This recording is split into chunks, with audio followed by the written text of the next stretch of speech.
Mae'n gyd-digwyddiad bendigedig bod Canolfan Mileniwm Cymru a Galeri'n dathlu pen-blwydd yn 10 oed leni.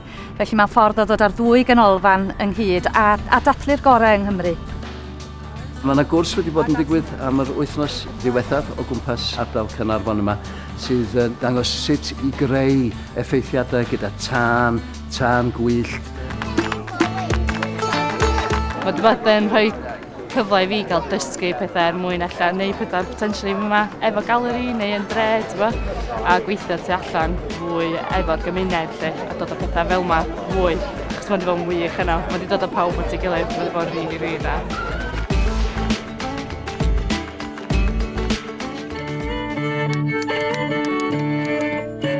We've spent a week with 20 creative practitioners looking at making work in the landscape, and what a brilliant landscape to be working in.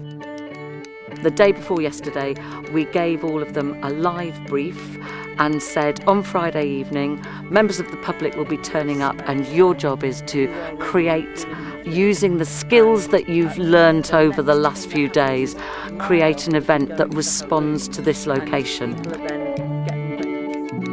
They've looked at the history of the castle and the idea of this marriage between Llywelyn and Suan. We don't know whether the marriage actually took place, but tonight is the wedding feast.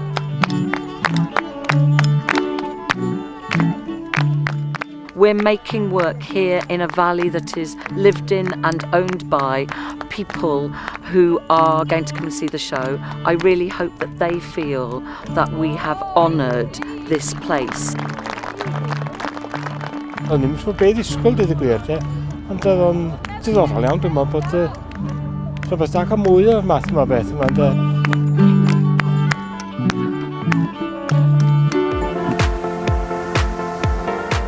It's the third training school. We're in Newport. We've linked up with the Big Splash, which is an annual festival, and the Main D Community Festival. My passion and my love, which has kind of been reignited through this project, is for costume and design and just making things and really kind of bringing something to life. And I think especially when you see it, kind of creating it still on a model or a mannequin, and then just seeing it being brought to life in movement, and it's just amazing. The procession is inspired by the idea of the riches of the earth, and we've looked at the mineral wealth of South Wales and that idea of the coal. We've also got costumes that reflect flame and the carbon molecules. I wanted the dress to be all lights and it to be quite shifting, and on the top of that I had strata layers to sort of bring up essence of the earth, which we then turned into these bands that we then linked to the Main D Festival, which was all about the urban environment.